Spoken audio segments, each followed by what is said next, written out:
Hi, my name is Anna Phillips, and I am a new curator in the Department of Invertebrate Zoology, and I started this past August, so a few months ago.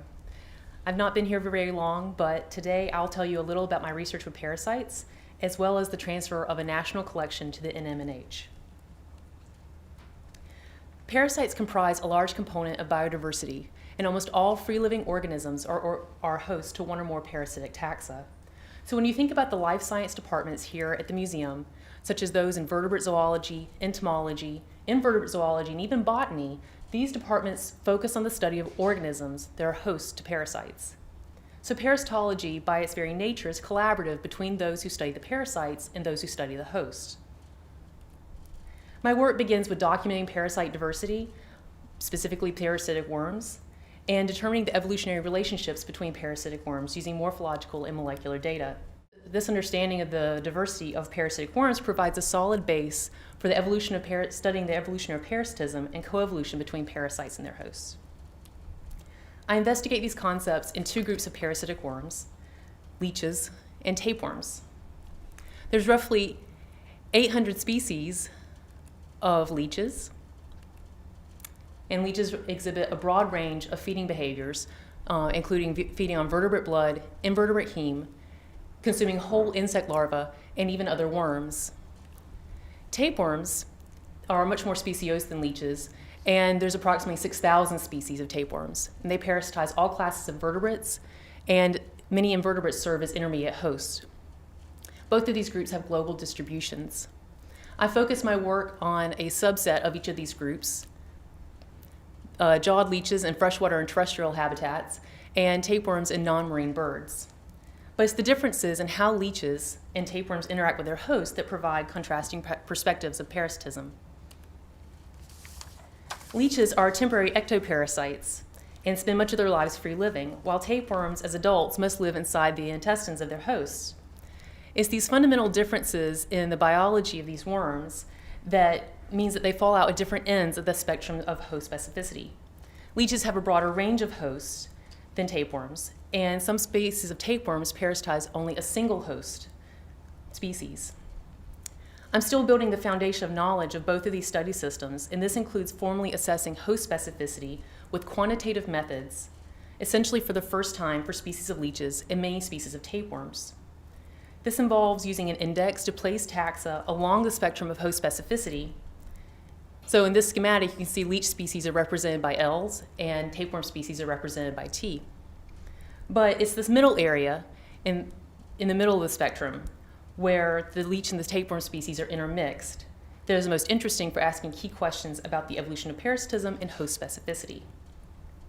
But I'm not the first researcher at the NMNH to study parasites. There's a history of parasitology research at the Smithsonian.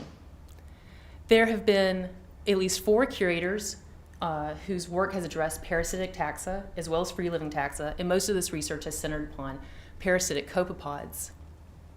There's also countless research associates who have been associated with the museum. There's currently 9 that specialize in studying parasites. And parasite research continues to be published in the departments, focusing as added value to studies involving the host organisms.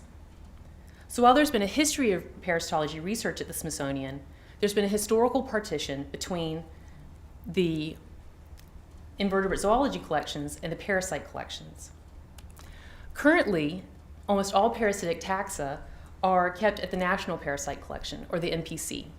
This was founded in 1892, and it's currently housed at the USDA Agricultural Research Center in Beltsville, Maryland.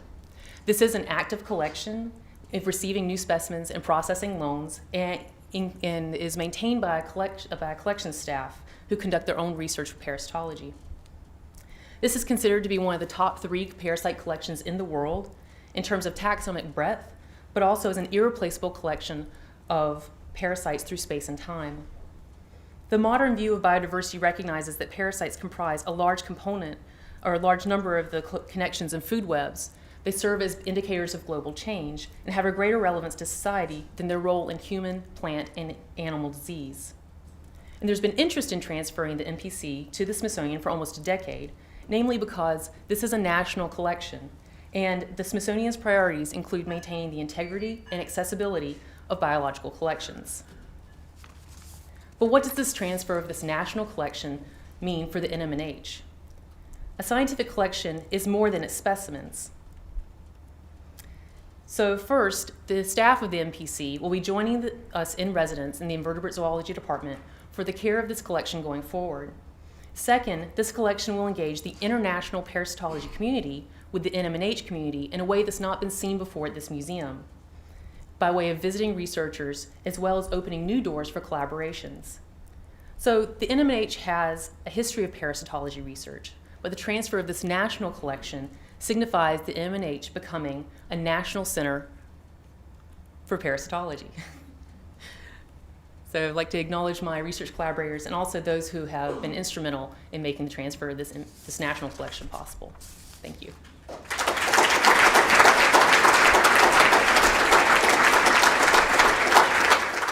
So the question is, if leeches are considered temporary ectoparasites, why are mosquitoes not considered? There's a bit of debate about whether leeches are true parasites or not. Some people consider them micropredators, which is where the mosquitoes fall as well. It has to do with the time that they spend on the host and their specialization for it. Leeches have some morphological specialization for feeding more on their host.